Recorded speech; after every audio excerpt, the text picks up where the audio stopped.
Bienvenidos una semana más a las entrevistas de la Asociación Capernaum.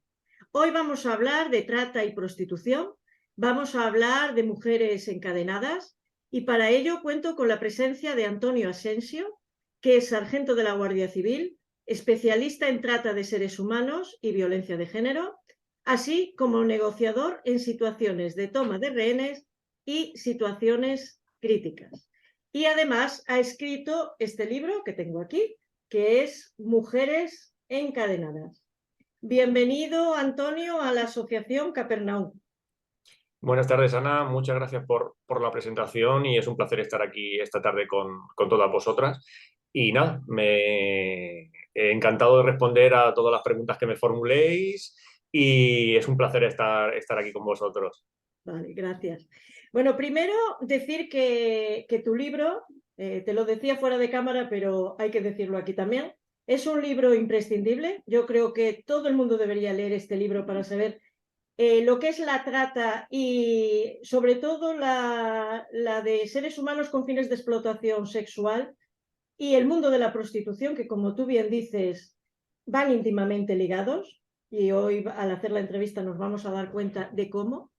Es un libro que tiene 149 páginas, pero que nos explica todo del mundo de la trata y la prostitución. Tú lo has dividido muy bien en capítulos concretos, hablando, por ejemplo, de las víctimas, hablando de los puteros, y lo has titulado Cuando puedes violar por unos euros. Ahora veremos cómo. Cuando la vida de otro ser humano no importa, hablando de los proxenetas y los tratantes. También lo que os encontráis cuando vais a un club, de los muchos que hay en nuestras carreteras, de los recursos con los que contamos y también los indicadores para detectar las que pueden ser posibles víctimas de trata. Con lo cual, recomiendo encarecidamente la lectura de este libro. No me cansaré de decirlo y creo que cuando terminemos la entrevista va a quedar claro de por qué hay que comprar este libro.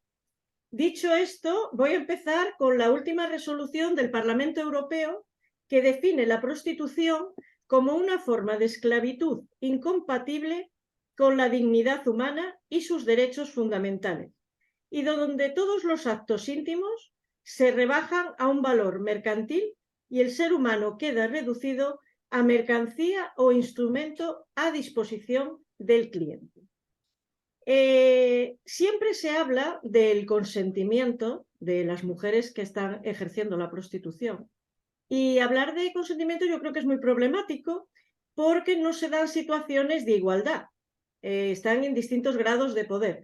Cuando una parte propone y la otra solo le queda consentir, pues ese consentimiento es entre comillas. Y yo he visto, por ejemplo, que ese consentimiento en la prostitución es muchas veces sinónimo de supervivencia y que en ese caso convierte a veces a las prostitutas en culpables de elegir esa vida que realmente no han elegido, pero que es una vida de infierno. Y ahora te pregunto, ¿por qué solo se reconoce como engaño el hecho de no saber en absoluto que vienen a prostituirse? Porque es como decirle a una mujer, mira, si tú sabes a lo que vienes, te mereces lo que te pasa. Pues mira, Ana, inclusive logrando ese primer consentimiento de la mujer, es decir, que la mujer sepa que se va a dedicar a la prostitución, nosotros tenemos casos que aún conociendo el oficio o la profesión o la dedicación que iba a hacer, por ejemplo, en un país como España, sigue siendo prostitución coactiva cuando las condiciones primeras no corresponden con la realidad que se encuentra. Eso sigue siendo prostitución y eso es un malentendido generalizado, social y de muchos profesionales que nos dedicamos a esto. Es que ella lo sabía bien, pero eso no legitima la esclavitud que después se encuentra en destino. Y eso creo que debe de quedar muy claro. El primer consentimiento que da una mujer para poder ejercer la prostitución no legitima que cuando llegue aquí la sometan a interminables horas de trabajo. Nosotros hemos visto 12, 14 y 24/7.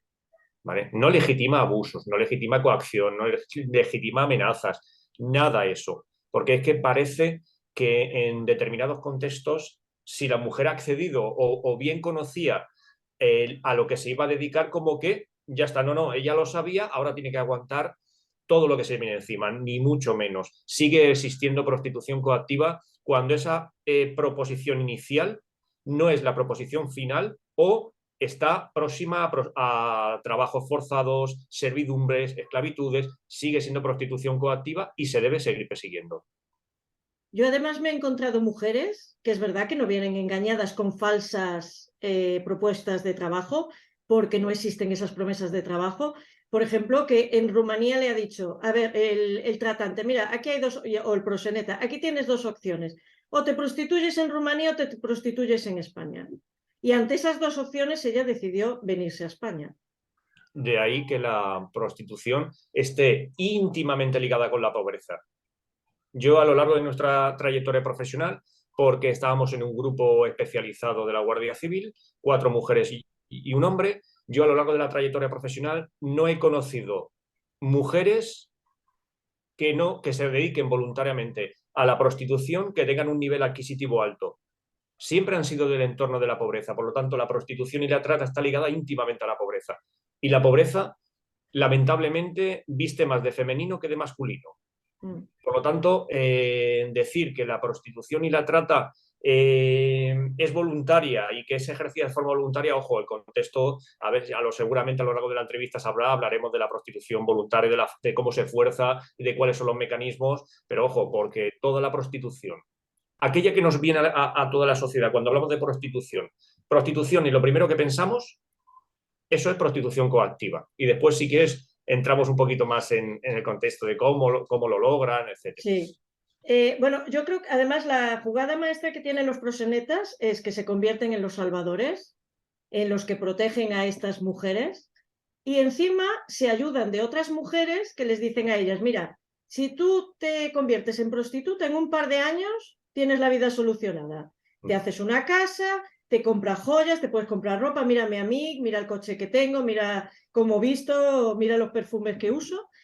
Y además que muchas mujeres que acceden a la prostitución han sido abusadas sexualmente cuando eran niñas o cuando eran adolescentes, con lo cual ellas dicen, bueno, ya me ha pasado esto, ahora voy a tener también un beneficio económico y esto es una trampa, a veces mortal, pero es una trampa. Por supuesto, eso forma parte del engaño. Eso forma parte del engaño que tan común es verlo en la prostitución y en la trata, sobre todo en las fases de captación. Y lo lamentable es que no les promete ser princesas, ni les prometen castillos, ni les prometen nada que se pueda estar en el estándar del lujo. No, no. Simplemente les prometen una vida normalizada porque vienen del entorno pobre. Entonces, el engaño, las situaciones de superioridad, de vulnerabilidad, de necesidad, todo eso, el tratante y el proxeneta se las conoce muy bien y simplemente ofreciéndole un poquito de esperanza, tienen una captación, una mujer. Ya están comprando una mujer para, a través del ciclo de la trata, convertirla en mercancía en países como este, por ejemplo. Cuando hacéis los registros, las inspecciones en los prostíbulos, los proxenetas les dicen a las mujeres, bueno, suelen decir que ellas están allí voluntariamente, les dicen que tienen que deciros eso a las fuerzas y cuerpos de seguridad del Estado, tu caso Guardia Civil, y ellas dicen que, claro, todas están voluntariamente, ellos solo les alquilan la habitación, ellas están trabajando, ellas están ganando dinero, nadie les dice que tiene que obligarlas y están porque quieren. También hay muchos que piensan, a ver, si ahora yo le digo a este guardia civil que yo estoy aquí esclavizada, a lo mejor me mandan a mi país, yo no he pagado la deuda que tengo que pagar, me voy sin nada. ¿Cuántas veces nos encuentran allá otra vez con los tratantes y vuelven a ser traficadas de nuevo? El miedo a la familia, a lo que le pase algo a la familia. Es complicado esto cuando os encontráis con estas mujeres. Así es, nosotros nos hemos encontrado con todo tipo de causística. Hay una causística también que es el miedo a revelar la verdadera condición de esa mujer, si es voluntaria o forzada. ¿Por qué? Porque puede sufrir infinidad de amenazas, tanto a título personal como en origen a sus familias. ¿Por qué? Porque recordemos que el tratante y proxeneta forman parte en muchas ocasiones de una organización criminal. Y cuando no, que es a título personal, son gente especializada en hacer lo que hace.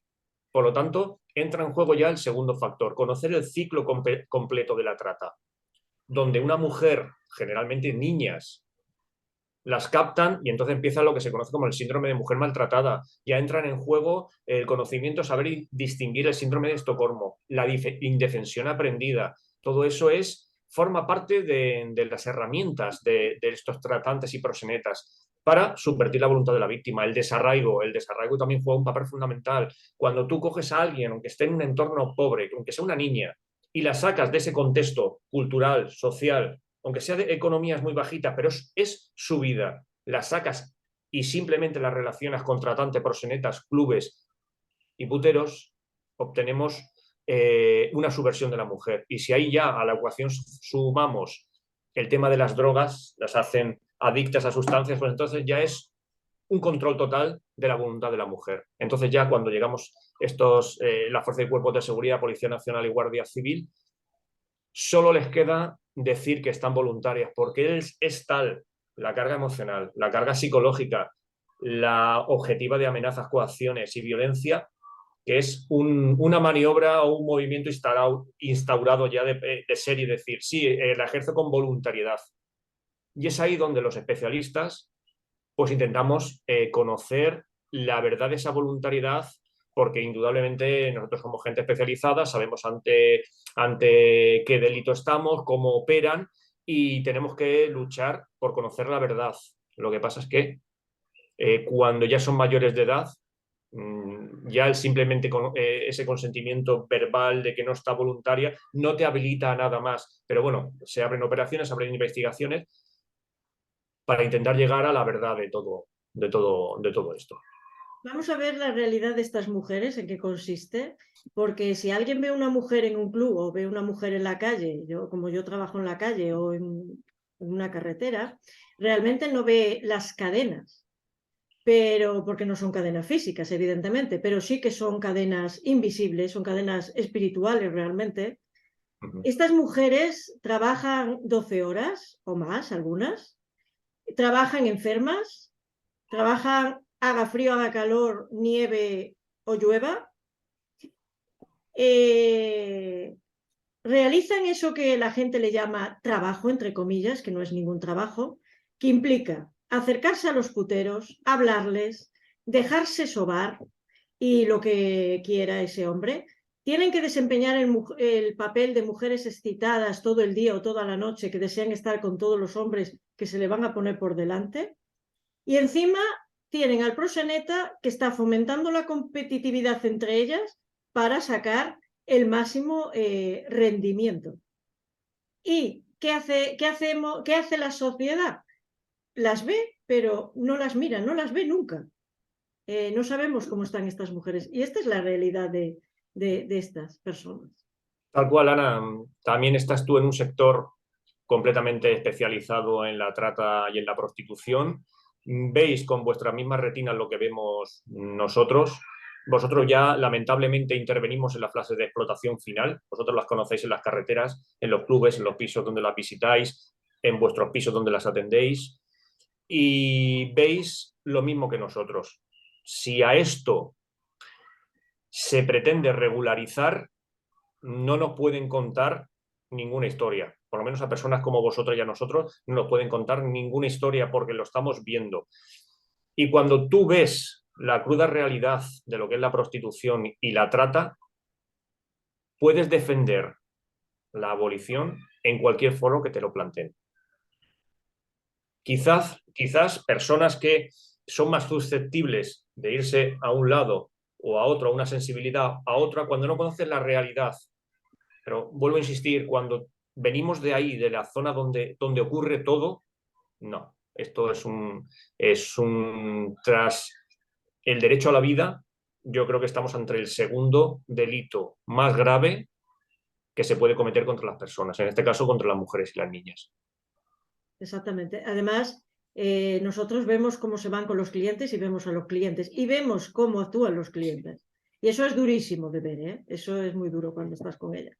Bueno, si estás en un club, una mujer que está en un club o está en un piso, todo está preparado para que no acabes de pagar nunca la deuda. Yo ayer hablaba con una mujer que ya ha salido de la prostitución y me decía, es que no es el dinero que tú pagas porque te traigan aquí, que se puede pagar, pero es que la deuda es infinita, porque pagas la manutención, pagas la habitación, pagas los cosméticos, pagas la ropa, pagas el alcohol y las drogas, que unas veces porque tú eres adicta, porque no soportas esta vida, y otras porque el putero te obliga a consumir con él, con lo cual quiere que se drogue la mujer con él. Pagas multa absolutamente por todo. Entonces esa deuda se convierte en eterna, no acaba nunca. Así es, nosotros lo hemos visto en todas las investigaciones. Las deudas, como bien has apuntado tú, se vuelven eternas. Y esa eternidad va a coincidir, y disculpar que lo diga de esta forma, pero es que no hay otra forma más suave de decirla, con la vida útil que el proxeneta y tratante le quiera dar a la mujer víctima. Mientras siga siendo demandada por el putero, esa mujer va a ser engañada para que la deuda siga manteniéndose. Si esa mujer ya no es solicitada por el cliente o putero, entonces harán los mecanismos, bueno, para darle ya su libertad o intercambiarla con otro tratante o proxeneta de otro local que controlen otros locales, porque ya la clientela de ahí se ha cansado y así está. Efectivamente, nosotros hemos visto cómo la deuda que contraen la inmensa mayoría de las mujeres cuando vienen a destino son deudas, pero hay un sistema punitivo como el que has comentado, pues no acostarte con un cliente penalizado y toallitas higiénicas que usas penalizado, un paracetamol, incluso nolotiles se les cobran a 10 euros por gagrea, por paracetamol o lo que sea, en fin, se vuelven eternas, eso es un engaño, pero a todas reglas. Y es una de las cosas que nosotros solemos buscar en todas aquellas operaciones que hacemos, que realizamos las fases finales, libretas con la deuda, cómo se pagan, cómo no se pagan, en fin, forma parte de todo el abanico de indicios y pruebas que intentamos localizar en su momento en las fases finales. Pero sí, el tema de la deuda son trabajos forzados, servidumbres, esclavitud. Si es que ya yo creo que no existen adjetivos ni infracciones penales más graves que la del derecho a la vida. Exacto. Bueno, algunas mujeres parece que se adaptan a los códigos de conducta pues, de un club o, por ejemplo, en la calle. Y lo que tú contabas, que es demoledor, que os decía, cuando llevas 200 hombres, ¿qué más da 300 o 400? Esa frase a mí bueno, es que duele todo, ¿eh? Sí, eso, Es tremendo. eso en concreto es una frase, el libro está escrito por mí, pero al final las historias le corresponde a cientos y miles de mujeres y también como autores, aunque no lo hayan escrito, a mis compañeras de la Guardia Civil. Y eso se lo dijo una víctima de prostitución a una de las compañeras. Al principio, ese sumatorio, digamos, se cuenta e importa, pero es como cuando, lo dijo allí delante nuestra, dice, cuando llevas una cantidad de hombres que tu mente ya no puede asimilar, dejas de contar y dejas de sufrir. Y entonces cuando vienen las drogas es cuando vienen un sinfín de conductas destructivas personales. Y fue así. Y tenemos comentarios como esos, cientos, decenas, pero yo lo que tuve claro es que yo del libro no quería hacer morbo, porque si bien cuando hablas de prostitución y trata, puedes coger los temas como tú quieras y hacerlos más respetuosos o menos respetuosos. Hacerlos menos respetuosos significaba aumentar el índice de ventas, porque el morbo vende. Y yo lo quise hacer todo lo contrario. No he tratado temas que se hayan personalizado, que se hayan dado más detalles de los que corresponde.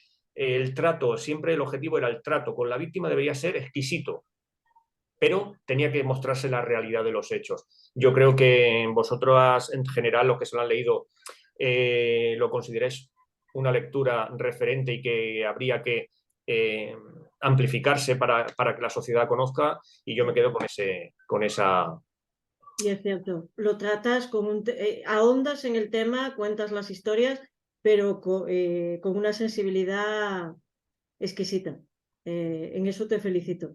Quiero que Sí, nos hables, porque estas mujeres que a veces vemos, que son las mamis, sí. que nos hables de las mamis. ¿Qué es una mami?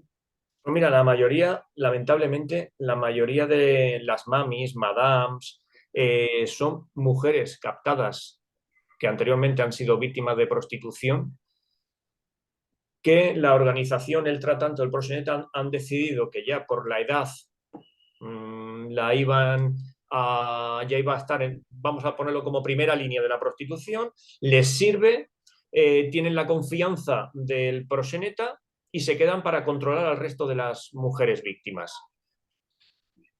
Lamentablemente, si a una mujer no la rescatamos a tiempo, pasa a formar parte muchas veces en el organigrama de la organización. Y esta es la figura de la tratante o la mami. Y lamentablemente también cuando esto sucede, normalmente suelen actuar la propia mujer con mucha más dureza que el hombre con sus propias compañeras de género. Mm. Y lamentablemente pues forman parte, como decimos, si no las rescatamos a tiempo, la indefensión aprendida y el síndrome de Estocolmo hace que ya no se puedan recuperar, la organización sí que la recupera y como controladoras del resto de mujeres, en un club, en una carretera supervisando al resto, en pisos como la que está 24 horas con 7 con las chicas, en fin, tienen muchos y distintos papeles para el control, según donde sea el escenario donde esté desarrollándose la prostitución. Y ahora quiero que me hables de algo que ahora está muy de actualidad, que son los loverboy. ¿Qué es un loverboy? Bueno, el overboy siempre ha estado ahí. Lo que pasa, el overboy es un método que se usa mucho en captación de origen rumano. Lamentablemente hoy la inmensa mayoría de los locales de alterne, 7 de cada 10 mujeres son de origen rumano. Y el overboy es un sistema de captación se llama el enamoramiento, novio, en principio las captan por este sistema, por una primera relación, son mujeres jóvenes y ellos son gente generalmente hombres apuestos, las captan como novias, hacen un viaje a destino a países como este y una vez aquí ya las introducen en el circuito del sistema prostitucional y de donde ya no pueden escapar. Digamos que el Loverboy es un método de captación. Hoy por hoy se puede establecer el Loverboy a través de las redes sociales, que es ahora, digamos que todo el tema de Internet y las redes sociales ha desplazado un poquito a la captación física. Ahora simplemente estando delante de un ordenador ya no hace falta ser muy explícito en esto, ni un gurú del tema para saber que eres uno de los principales escenarios de captación, los temas digitales. Yo me he encontrado mujeres de Rumanía que tienen su novio o su marido, que es su loverboy, y que nunca, nunca ninguno tiene trabajo. Aparte, no se esfuerzan por buscarlo, pero es que ellas encima te dicen, es que pobre, nunca encuentra trabajo. Es que tengo que estar yo aquí, porque si no estoy yo aquí, ¿de qué vamos a vivir? Bueno, ella, él y la familia, claro, evidentemente que está allá. Y Exactamente. entonces, siempre te cuentan esta película del Loverboy, que es tremendo, y se lo creen, se lo creen. Y además alguno tiene varias novias, que prostituye a todas, gana dinero de todas, pero todas creen que es la novia oficial. Es muy curioso en este tema. Sí, así es, Ana. Ese es un método muy estandarizado en el tema de trata de Rumanía y normalmente un solo proxeneta suele controlar a 2 o 3 mujeres víctimas, todas de origen rumano, todas dicen que son su novio, entonces, claro, cuesta más ahondar en esa voluntariedad o no de la prostitución para desenmarañar todo el tema de la prostitución y la trata. Sí, es una pauta habitual el método de captación Loverboy, sobre todo en trata de Rumanía. Vamos a ver el caso de las nigerianas, que es atroz, es tremendo. Y yo me voy a quedar con un extracto de tu libro, de una historia de una niña de 15 años. Fíjate, desde que lo he leído se lo he contado a todos mis conocidos, este caso. Ella tiene 15 años, la traen a España, 15 años. Y le dicen que tiene que pagar una deuda de 37.000 euros. Ella tiene que cobrar por cada servicio completo, por cada felación, 10 euros. Y haciendo las cuentas, esa mujer para pagar esa deuda, tiene que estar con 3.700 hombres haciendo 3.700 servicios. Es tremendo.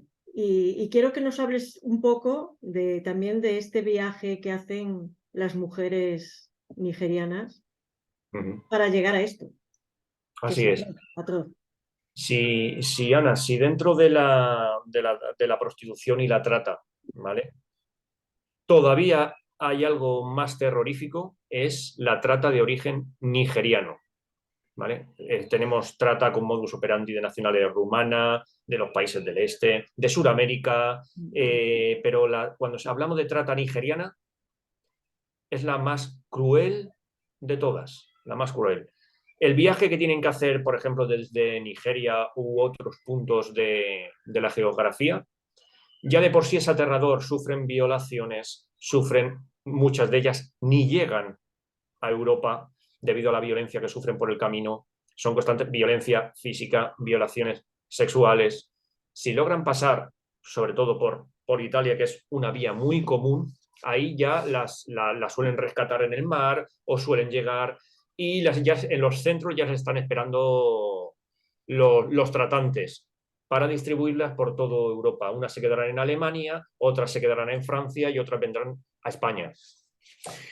Entonces, una vez que entran en el circuito, una vez que entran en el circuito del sistema prostitucional, todo es muy complejo y ya sabemos el objetivo es mercancía para el consumidor, es decir, para el putero. Si estamos comparando, por ejemplo, trata de Rumanía o trata de Nigeria, es muy fácil. Una trata de Rumanía, en 2 horas y media el viaje está hecho y como las personas podemos ser administrativamente irregular o no, pero es que una persona nunca es irregular, ¿vale? Entonces la trata nigeriana, cuando llegan a destino, por ejemplo, como España, ya han sufrido durante meses todo tipo de violencias. A eso le sumamos que el rito del vudú, como pone en el libro, lamentablemente es una cadena que tienen estas mujeres de fe emocional. Es una intimidación, puesto que esto no funcionaría con otras nacionalidades. En Rumanía o nosotros mismos no creemos en el rito del vudú, por lo tanto no supone una cadena física ni emocional. Estas mujeres creen fervientemente en el rito del vudú y de hecho antes de salir de Nigeria les hacen este rito, tal y como lo hemos descrito en el libro, que no lo han descrito las propias víctimas. Entonces, si en el circuito de la trata, aparte de todos estos síndromes, entra a jugar el rito del vudú, doble complejidad. Y sobre todo, Rumanía son europeos. Al final tenemos una diferencia idiomática, pero muchas costumbres. Es más de lo mismo con diferentes idiomas.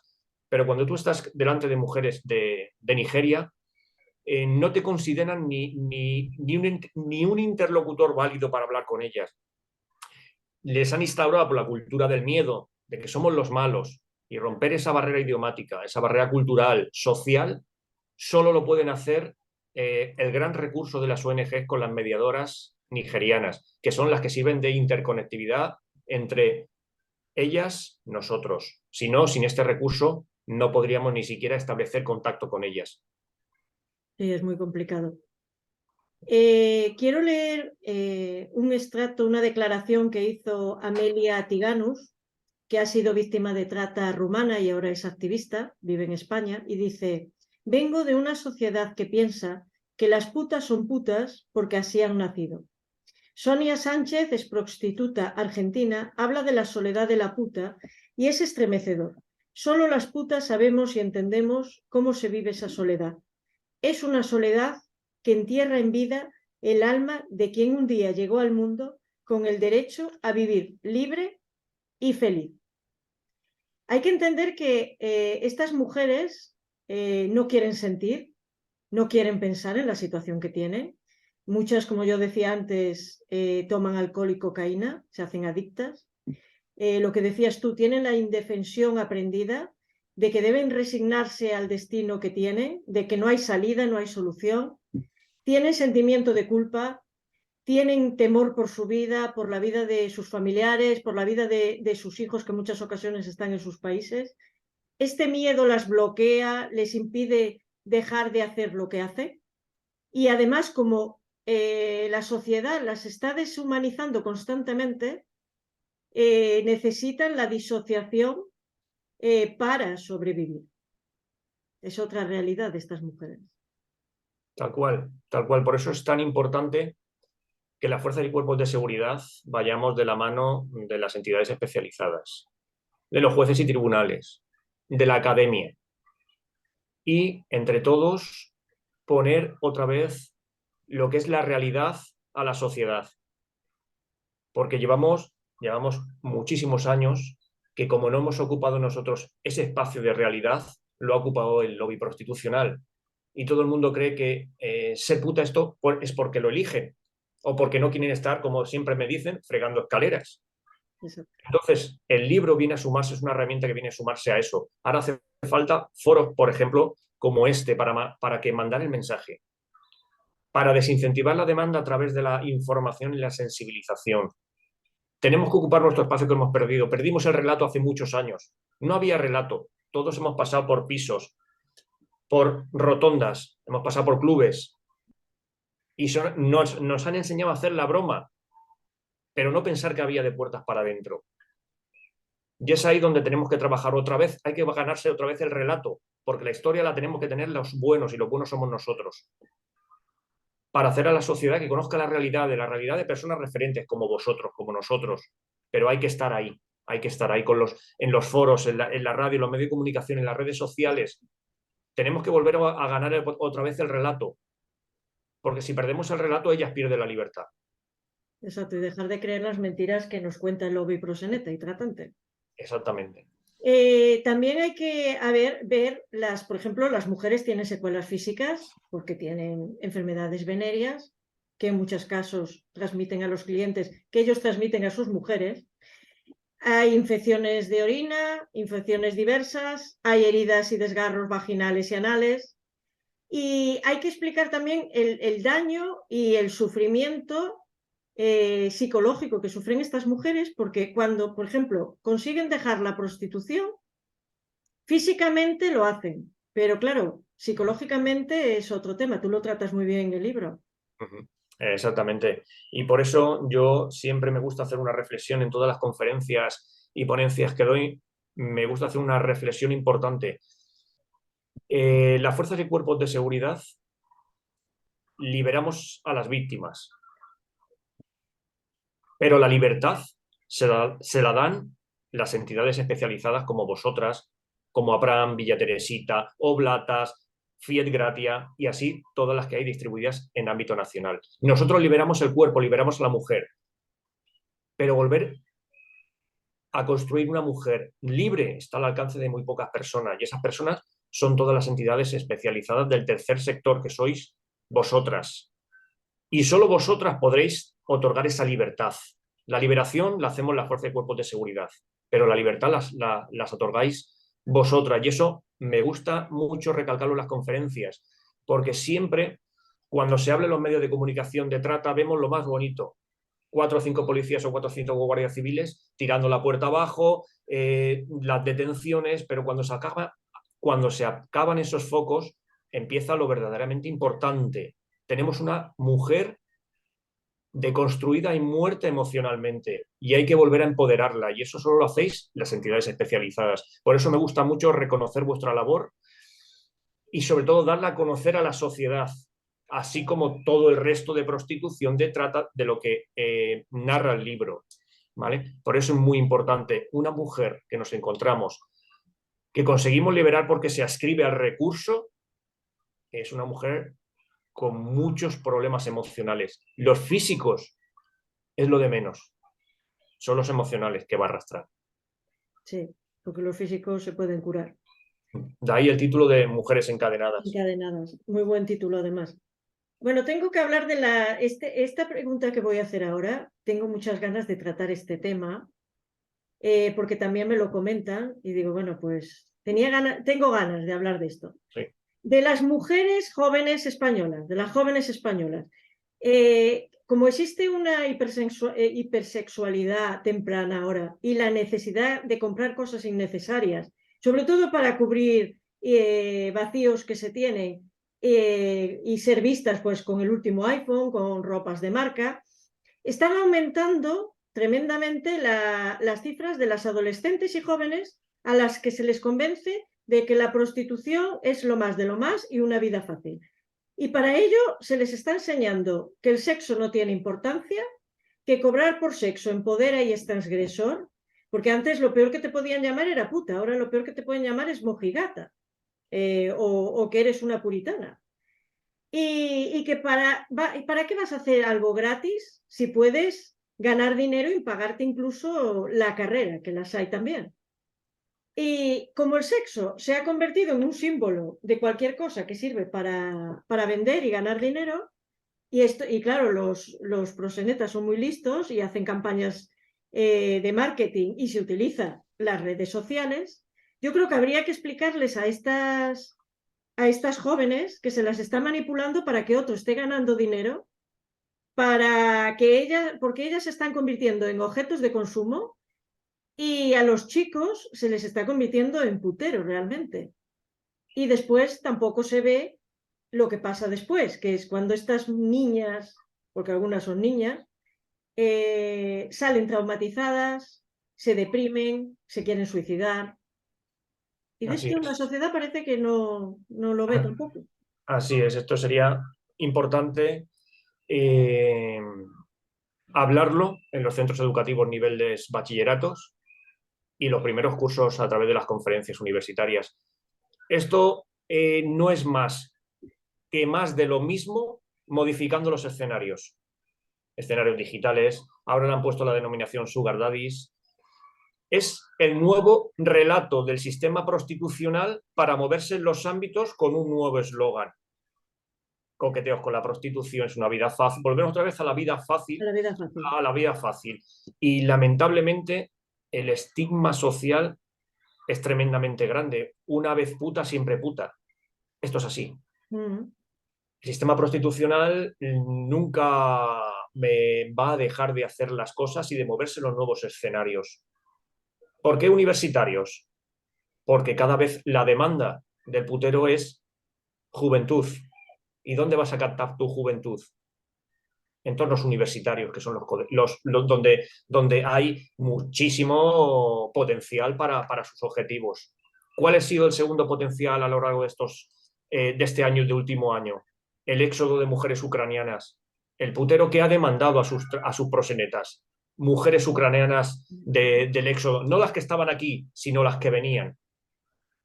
Entonces, el sistema prostitucional se amolda a los requerimientos del putero.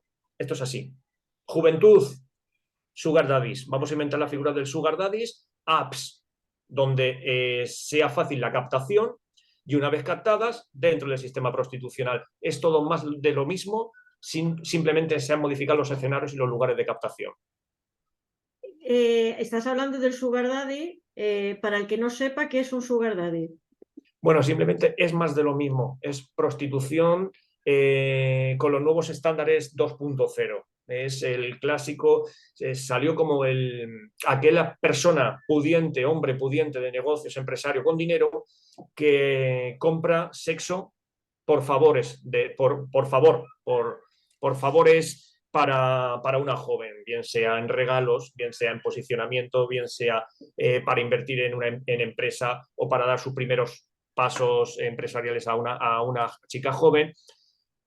Es lo mismo, es lo mismo, es una captación encubierta, es más de lo mismo, lo hemos visto, lo que llevamos viendo muchos años, es simplemente amoldar el sistema de captación a la nueva tecnología. Y después se habla también, por ejemplo, de las escorts, porque ganan mucho dinero, y es realmente la misma esclavitud, pero se les da más valor porque ganan más dinero. Pero hacen lo mismo. Yo conocí un caso de una que se le pagó 2.000 euros una noche con un hombre y la estuvo torturando toda la noche porque era un sádico. Sí, le pagó 2.000 euros, Así es. pero ¿a Sigue costa de qué? siendo, sigue siendo la misma prostitución. aunque la prostitución eleve su estándar, sigue siendo esclavitud. Exacto. La prostitución voluntaria existe en un margen pequeño, pero ese margen pequeño, el usuario de pie, la sociedad de a pie, es decir, la inmensa mayoría de todos nosotros y nosotras no la vemos. Es una prostitución que la mujer que la ejerce controla todos los aspectos de la prostitución, no está en ninguna tercería locativa, no está manejada por proxeneta, no está manejada por tratantes, es una mujer libre y esas existen muy pocas. Pero lo que sí que está claro es que cuando hablamos de prostitución, de la prostitución que todo el mundo piensa, esa es prostitución coactiva. Y dicen, claro, si es coactiva, ¿por qué no hacéis? Claro, esa pregunta es, desde, socialmente diría, vale, si sabéis que es coactiva, ¿por qué no hacéis algo? Exacto. Pues, lamentablemente, si es menores, si estuviéramos ante menores, no nos haría falta ningún requisito. El marco de cliente, tratante, gerente de locales y proxeneta, todos pagarían por esa infracción penal, inmediatamente causaría detención. Pero cuando, lamentablemente, cuando son mayores de edad, necesitamos ese consentimiento de decir, sí, estoy forzada, sí, ayúdenme. Y como no tenemos ese sí que nos abre la puerta al sistema penal, por eso no podemos decir, ala, si sabemos que están forzadas, todo el mundo detenido, toda la misma salida. Necesitamos ese consentimiento de la mujer mayor de edad. Si no lo tenemos, hay que pelearlo, pero si no lo tenemos, no podemos en primera instancia hacer nada. Me alegra que lo hayas contestado porque esa es otra de las de lo que nos preguntan. ¿Y qué hace la policía? ¿O qué hace la Guardia Civil? Y me alegra que lo hayas contestado porque es así. Claro, es una pregunta que se plantea mucho porque yo, Siempre, siempre cuando es así. la digo, claro, incluso en los foros personales, vale, y es que yo he visto a todas las de las carreteras, ¿por qué no hacéis nada? Porque junto con nosotros, con esa mujer ya ha ido las unidades móviles de las entidades especializadas, de muchas ONGs y muchos del sector especializado. Pero si no nos dicen, sí, adelante, sí, necesito ayuda, sí, estoy forzada, no podemos hacer nada por el tema de la libertad, de la mayoría de edad, de la capacidad de las personas mayores de decidir. Y es ahí donde los especialistas, conociendo la verdadera verdad, intentamos modificar, intentamos subvertir esa sí porque te cuente la verdad. En el momento que nos cuenta la verdad, entonces ya entra a trabajar el sistema punitivo, el sistema de derecho español. Mientras Además, tanto, lo que estáis deseando vosotros es que digan ese sí, igual que yo. exactamente, No hay más. exactamente, El que está trabajando en esto quiere que digan sí. Es que eso, exactamente. no hay nada. Y te ha pasado a ti y me ha pasado a mí. No hay nada peor que saber que es un sí rotundo y que no puedas. Eso es tremendo. Exactamente. Por eso necesitamos formación. La Fuerza y Cuerpo de Seguridad siempre estamos en los que nos dedicamos a esto en formación continua, porque muchas veces incluso cuando te dicen que sí la ejercen de forma voluntaria, tú sabes la verdad, da igual. Intentas encontrar otra, si te cierran la puerta, una ventana se abrirá. Pero para saber qué ventanas y qué puertas debes de abrir, tienes que ser muy especialista. Y a saber que en estos trabajos la derrota forma parte de la tónica general, pero la victoria cuando se consigue son vidas humanas y una única vida humana ya merece la pena. Exactamente. Vamos a hablar un poco de los puteros. Los puteros realmente son los culpables de que exista la prostitución, junto con los proxenetas, porque son los que las demandan esta prostitución. En cambio, pasan totalmente desapercibidos, no se habla de ellos, parecen poquitos, pero son millones. Y realmente las que se les critica es a las mujeres, a las que se estigmatiza, no al putero. Y se tiende a pensar además que prostitución es sinónimo de prostituta, lo que hace que recaiga sobre la mujer la culpa, el estigma y la responsabilidad, porque a él como que no se le ve nunca. Así es, son muchos años. El putero forma parte del lobby prostitucional y entre ellos se protegen, son parte de lo suyo. Si tú quitas al putero de la ecuación, todo se viene al traste, porque es donde ellos recaudan económicamente de lo que paga el cliente de prostitución.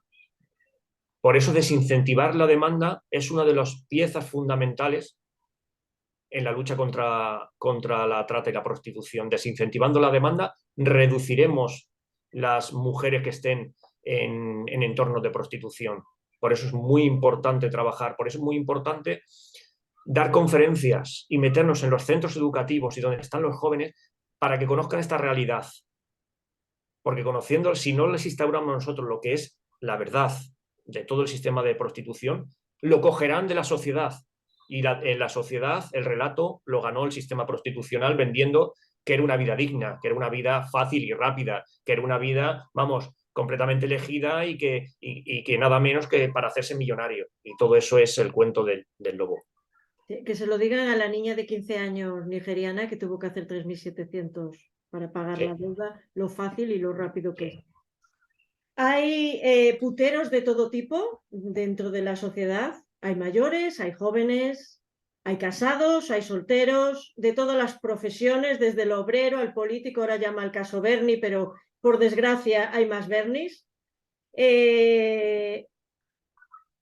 que quiero que se vea es también cómo se comportan. Por ejemplo, a los hay que van de machos, el típico putero macho, el típico que odia a las mujeres, el que son súper majos, pero que si ellas les cuentan su vida ya no quieren saber nada. Después hay el típico también que voy a acompañar a mis amigos, pero yo no voy a hacer nada, yo solo miro y toco y todo esto.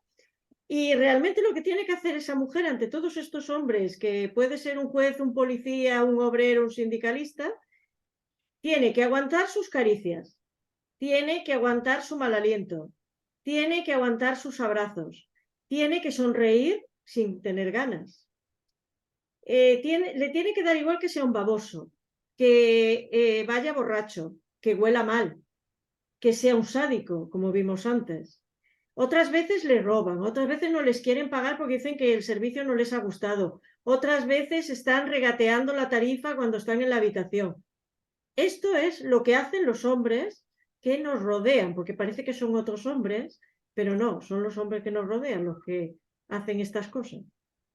Así es, y prácticamente te estaba escuchando y es lo que le digo yo en muchas partes en la conferencia, cuando tengo una conferencia para público general no especializado de sensibilización e información, digo eso. Y encima lo comparo porque es que nos han vendido, hay que quitar la etiqueta a la prostitución, porque la prostitución aquí la asimilan, se creen que esto es Pretty Woman, como la película. Ah, sí. Entonces lo digo, mira, esto no es Pretty Woman, esto es, y entonces empiezo con el relato que tú bien has comentado ahora de lo que verdaderamente es. Y por añadirte algo a la magnífica exposición que has hecho, yo te diría que aparte de todo eso, huela bien, huela mal, sea un cerdo, sea un baboso, hay que apuntalar el alcohol, las drogas y la Viagra. Exacto. Entonces hay que mostrarles a los jóvenes que van a ser la generación que puede hacer cambiar esto, lo que es la verdad, que esto no va de Pretty Woman. Eso está muy bien como película de Hollywood de los años 80 o 90, está muy bien, quedó ahí, pero la verdadera prostitución se la tenemos que enseñar entre personas referentes y que la conocen, porque si no se las enseñamos nosotros aprenderán eso, que eso es como Pretty Woman, el Sugar Daddy, cosas así, ¿vale? Y luego, una vez que intenten o que lamentablemente ellas por experiencia poca conozcan la verdad, ya es muy difícil sacarlas. Bueno, y aparte que aunque te toque un Pretty Woman, aunque te toque un Richard Gere, es que tú a lo mejor en ese momento no tienes ganas. O a ti no te gusta un Richard Gere. Y no pueden decir que no a nada, porque es lo que decías tú antes, hay multa. Exactamente. No, si ya lo de multas pasaría incluso a la zona noble. El tema es, como me contaban, bueno, pero es que hay tantas historias que no he contado que porque el libro sería el más grande. Una Serían enciclopedia. miles y miles de páginas de sufrimiento, pero no Una iba por ahí. enciclopedia. Como me dijo una vez si yo no sacaba 200 euros diarios, un día no pasaba nada. Dos, quizá tampoco, pero al tercero me pegaban una paliza. Y para que no se me notara nada, me bañaban en frío para que no me salieran los moratones. Eso es la prostitución. No es otra cosa, no es otra cosa. Entonces, otros relatos que no tengan esta línea, a los que estamos ahí no nos lo pueden contar. No nos pueden vender ningún Pretty Woman, ningún Richard Gere, no nos pueden vender ningún Sugar Daddy, ningún iPhone 14, no nos pueden vender absolutamente nada. Y yo creo que esta verdad debe de conocerse y tenemos que ocupar los buenos, tenemos que ocupar el relato que se perdió hace muchos años. Eso que cuentas tú de lo de las palizas, yo lo he visto. Y en la calle, ¿eh? Es Claro. decir, es que, y ponerse nerviosas, porque a lo mejor te decían la cantidad que habían sacado y no habían sacado lo suficiente. Y cada Claro. día era una diferente, y si no, lo robas. Es que si no lo sacas, róbalo, haz lo que quieras, pero tienes que pagar. Así es, No tal hay cual más. lo estás contando. La película es esa. Sí, Hay una frase que ahora el no es no, que a mí me parece muy bien, es lógico, un no es un no. Pero muchas mujeres que la dicen no se dan cuenta de que hay hombres que ante ese no se van a comprar un sí. Y compran un sí a una mujer que no tiene deseo ninguno por él. Y donde las nuevas, las más inexpertas, las más jóvenes son las más demandadas. sí, Yo la puedo decir que prostitución, no, yo puedo decir claro, que no. Y puedo tener la lucha de tengo derecho a no es un no.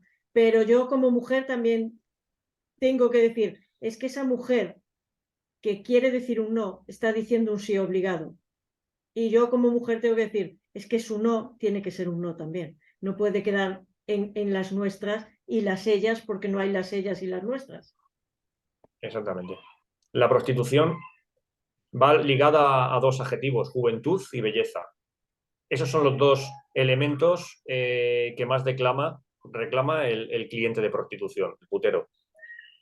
Cuando perdemos uno de los dos, como me decía mi uno, tengo que renovar el stock, porque ya ha llegado lo que se considera, ellos lo tratan como una mercancía, lamentablemente, a la mujer, hacen un ciclo y la transforman en mercancía para ganar ese dinero. Cuando dejan, por bien porque ya no tiene la edad o por bien porque los clientes de la zona se han cansado de la misma, como dicen, el stock hay que renovarlo. Se intercambian con otros proxenetas de la zona, se intercambian mujeres y esto es así. Y esto es la realidad de la prostitución, Ana. Pero Yo, bueno, vosotros ya... el tema de la... Voy a tratar también el tema de la abolición y la permisividad, lo voy a tratar al final de todo, pero ahora quiero entrar en la sociedad española, porque hay hombres, todas las preguntas que voy a hacer ahora sobre la sociedad española, hay hombres y mujeres que aun delante de sus hijos defienden que la prostitución es un trabajo, que la que quiere que lo haga y que cada uno haga con su cuerpo lo que quiere. ¿Y cómo le voy yo a decir a una mujer que no haga eso? ¿Quién soy yo para hacerlo? Y yo me pregunto que ¿cómo puede ser que un país como España, donde las mujeres españolas hemos conseguido tanta libertad y tanta igualdad, se tenga a otras personas esclavas, a otras mujeres esclavas sin cadenas, de las que no se habla y cuando se habla no se las tiene en cuenta tampoco, porque yo creo que debería ser tratar este tema con ellas también. Claro, ha sido la inmensa cantidad de anestesia social que ha hecho el sistema prostitucional. Le ha interesado que de esto no se hable.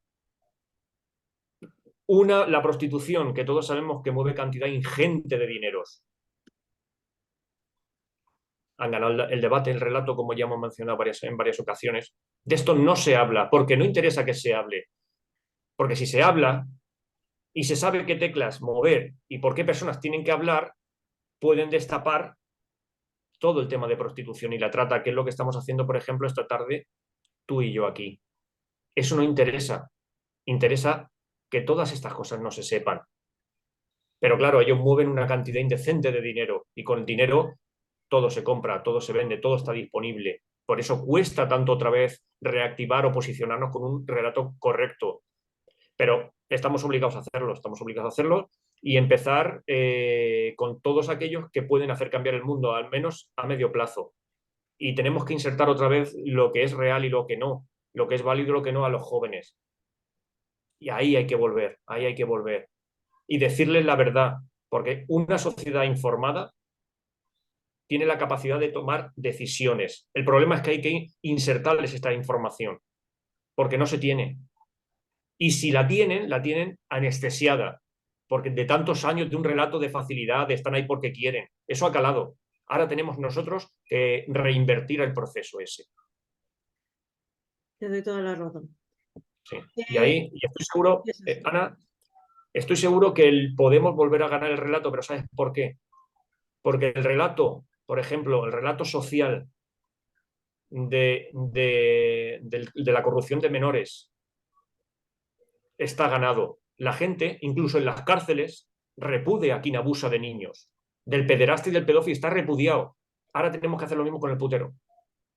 Exactamente, exactamente. Dejar de Y poner foco. se puede ganar porque ya el debate de pederasta y pedófilo, fijaros que lo hemos ganado incluso en las cárceles, que lo tienen protocolos independientes para que no les ataquen, etcétera, etcétera. Ahora nos queda el otro, tratantes, proxenetas, puteros. Exactamente. Y aquí seguiremos luchando. Esta es la tercera entrevista de la trata que hago y las que haga falta, hasta que se llegue a que la gente lo entienda, lo que estás diciendo. Bueno, somos el primer país consumidor de prostitución en Europa, el tercero del mundo después de Tailandia y Puerto Rico. Y no veo yo a la sociedad española, lo que estamos hablando, muy preocupada por ser el prostíbulo de Europa. Porque claro, lo somos además desde que en 1995, tú lo decías antes, se despenalizó la llamada tercería locativa. Y yo me pregunto, ¿cómo pretenden que exista igualdad entre hombres y mujeres? Los políticos, las políticas y les polítiques que, lo digo además así, que se llaman a sí mismos feministas y que están empeñados en enseñarnos relaciones sexoafectivas, a relacionarnos entre nosotros de esa manera. ¿Cómo se permite que haya lugares donde se disfruta de mujeres que están esclavas y solo son realmente agujeros? Pregunto. Bueno, ahí están, creo que están en el Congreso, en las cámaras, creo que están dos proposiciones. Está la ley integral contra la trata y la prostitución y creo que también está la ley orgánica de abolicionista del sistema prostitucional. Se sabe cómo han entrado, no sabemos cómo van a salir, pero bueno, el legislador tiene que ponernos las herramientas a las fuerzas y cuerpos de seguridad y con las herramientas que nos pongan legislativas nosotros trabajaremos. Es difícil porque es un debate que hay que madurarlo más, sobre todo es un debate que tiene que contar con expertos, porque si no cuentas con verdaderos expertos que vengan de abajo y que sepan lo que hay, la información al de arriba la va a tener sesgada. Por eso es importante que se cuente con opiniones referentes de mujeres y hombres que estén dedicados a la investigación, al estudio, de todos, académicos, fuerza y cuerpos de seguridad, entidades especializadas, que cuente con esa información completa y veraz. Y que por el camino no se pierda ni ningún elemento que haga tomar buenas decisiones a la hora de elaborar las leyes. Y nosotros somos fuerza y cuerpos de seguridad, nosotros con la ley, Ana, con la ley que nos pongan, trabajaremos y lo haremos como hasta ahora, lo intentaremos hacer lo mejor posible con las herramientas que nos doten. Yo te digo una cosa, Antonio, yo cada vez que oigo que van a tratar el tema de la prostitución, miedo me da viendo otras leyes. A veces digo, no sé si hasta, no sé, casi es mejor que a veces ciertas personas que no la toquen, por favor, que sean, lo que dices tú, expertos y juristas y gente que sabe hacer leyes y sabe las consecuencias que tiene, porque si vas a hacerlo peor, pues mejor casi no hacerlo. Pero bueno, esa es mi opinión personal. Las personas que defienden la prostitución en nombre de la liberación de las mujeres suelen usar los mismos argumentos que suelen usar los proxenetas, que es tú maneja a los hombres, sácales la pasta y ten poder sobre ellos. Es decir, les están haciendo el juego también. Claro, eso es un discurso machista, patriarcal, eso no se sostiene por ninguna parte. Lo importante es que cuando bueno, como estás ahora con el tema de las conferencias y a lo mejor me toca debatir con alguien que aboga por la regulación de la prostitución, lo primero es importante es acercar posturas. ellos, tanto como los que puedan dar como una versión abolicionista, la trata de seres humanos y en la prostitución coactiva estamos de acuerdo en que no debe darse. Ellos también, los que pongan, no, ellos no quieren ninguna ningún tipo de mujer que esté forzada, etcétera. Hasta ahí estamos de acuerdo. Entonces hay que acercar posturas en lo que nos diferencia. Tendremos que plantear el debate si hacemos una abolición absoluta o parcial o con excepciones. ¿Qué hacemos con ese tanto por ciento de mujeres que sí que están libres de tratantes proxenetas? ¿Qué hacemos? ¿Es abolición absoluta? ¿Permitimos una abolición pero con excepciones? Pero está claro una cosa, esto no es un trabajo, y eso hay que quedar bien claro, esto no es un trabajo. Ninguna, se puede usar ningún adjetivo relacionado con una forma de ganarse bien la vida. Y sobre todo hay que seguir hablando de la voluntariedad con la gente que aboga por este tipo de regulacionismo. La voluntariedad de la mujer, si verdaderamente se lograra un perfil regulacionista, existe tanta demanda que las mujeres que querrían dedicarse voluntariamente serían una pequeña cantidad. Por lo tanto, para cubrir la demanda necesitarías otra vez el circuito de la prostitución y de la trata. Y indudablemente el lobby prostitucional, el sistema está en el regulacionismo. Yo cuando voy a conferencias y veo a lo mejor que la réplica del regulacionismo la ofrece una mujer de nacionalidad rumana, de Sudamérica, y no es ninguna española, entonces ya todo cobra otra vez sentido. Y sabes que esa persona ha venido acompañada de una persona, un hombre que está 4 filas más para atrás. Los discursos, la mayoría de los discursos regulacionistas están ampliamente dopados por el sistema prostitucional.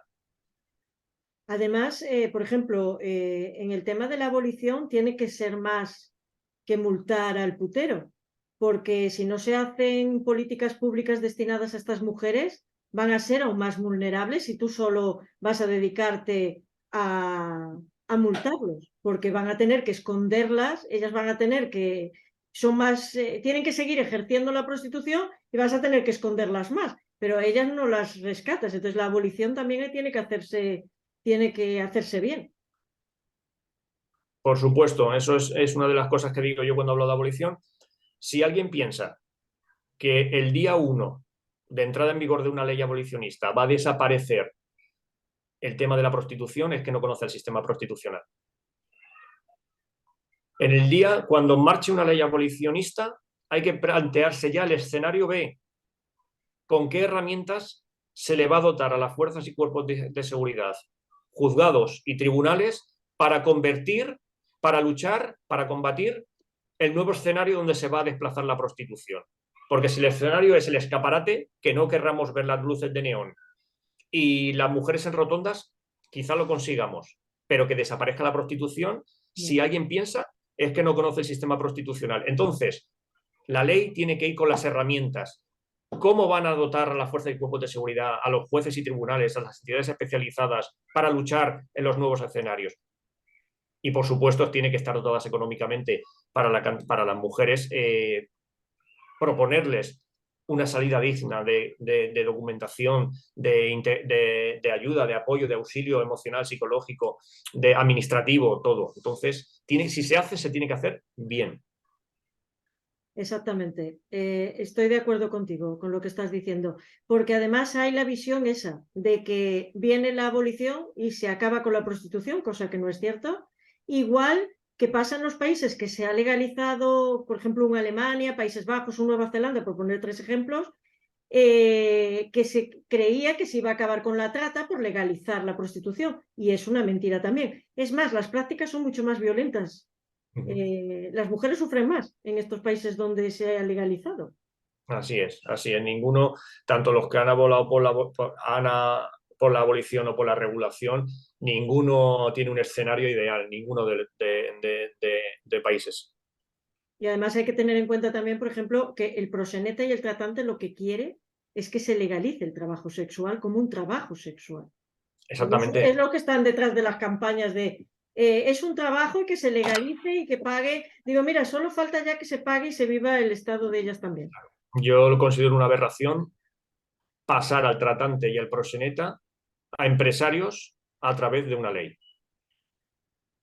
Pero eso es mi opinión personal y yo creo que todas las personas que en algún momento trabajamos directamente con la trata y la prostitución, es que no hay otro escenario. Esto no se puede dirigir a otro sitio que es hacia la abolición. De la forma que tiene que abolirse, de la forma yo no me encargaré, se lo dejamos a nuestros legisladores. Yo simplemente aportaré la información y los conocimientos que tengo de la experiencia. Y ya de ahí, la sociedad para informar, y si vale para que todos aquellos que pueden hacer cambiar las cosas, políticos, autoridades, les vale esta información, bien. Pero hasta ahí, yo llego a cada uno, ese es digamos, mi objetivo en todo esto, es dar a conocer esta información. Y ahora ya al resto de personas, autoridades y demás escalones ya que hagan con esta información lo que consideren oportuno. Exactamente. Bueno, pues hemos llegado al final de la entrevista. Que creo que hemos aprendido bastantes cosas y creo que hemos puesto el punto sobre la I que es necesario. Quiero que me digas, la gente que esté interesada en comprar mujeres encadenadas, ¿dónde puede hacerlo? Pues mira, me lo preguntan mucho. Yo, mujeres encadenadas, no lo he puesto a distribución social, o sea, no tiene una distribución profesional. ¿Por qué? Porque yo, cuando se lo digo esto a la editorial, se ríen porque no lo han oído nunca. Soy el primer persona que escribe un libro que no quiere vender copias por vender. O sea, yo no quiero lucrarme con el libro. De hecho, todo lo que como es autoeditado, prácticamente va a cubrir gastos. Quien quiera el libro, lo mete en Google, comprar libro Mujeres Encadenadas y le remite a la página de la editorial y ahí pican y me sale un correo que viene a mí. Muy fácil, muy fácil. Y prácticamente ha sido un libro que se ha distribuido entre lugares y personas estratégicas que pueden hacer cambiar las cosas, o bien porque pueden ponerte en un foro, o bien porque pertenecen a una asociación, o bien porque son autoridad. No se ha distribuido a la población en general porque no es un libro para pasar el rato. Es un libro que tiene un objetivo, que es la sensibilización en información. No es para que alguien lo lea y lo deje en la mesita de la noche y no haga nada. Quien lo lea tiene que hacer algo. Exacto, porque Por ya eso todos tenemos... por eso no he querido hacer una distribución profesional. La distribución profesional al final te lleva pues, a unas ganancias. Y yo no quiero ganar dinero con un desastre social como es la prostitución y la trata. Pues mira, eso te dignifica, porque casi todo el mundo quiere ganar, quiero decir, todo el mundo que las rodea, aunque piense que las está explotando también. Todo el mundo Exactamente. los que alquilan los pisos para que las mujeres se prostituyan, los de las peluquerías, la ropa, el no sé qué, todos intentan, aunque Así parezca es. que no, intentan ganar dinero a costa de ellas, es verdad. Entonces, eso te dignifica. Así es. Pues muchas gracias por concederme esta entrevista. A vosotros, Muchas, y sobre todo a Diana, gracias. muchas gracias por este libro, que es magnífico, de verdad. Que todo el mundo lo compre, por favor, para estar informado. Y que lo que dices tú, no solo que lo lea, sino que hable de ello, ahí se necesita conocer. Gracias a la labor que realizáis en la Guardia Civil por ayudar a estas víctimas y rescatarlas. Y bueno, aquí también quiero dar las gracias a la UCRIF también, que es el grupo de la Policía Nacional que se dedica a la trata de personas, y en especial al grupo 2 y 3 de Valencia, al que les envío un abrazo enorme y mi gratitud total por el trabajo que realizan. Gracias por todo, Antonio.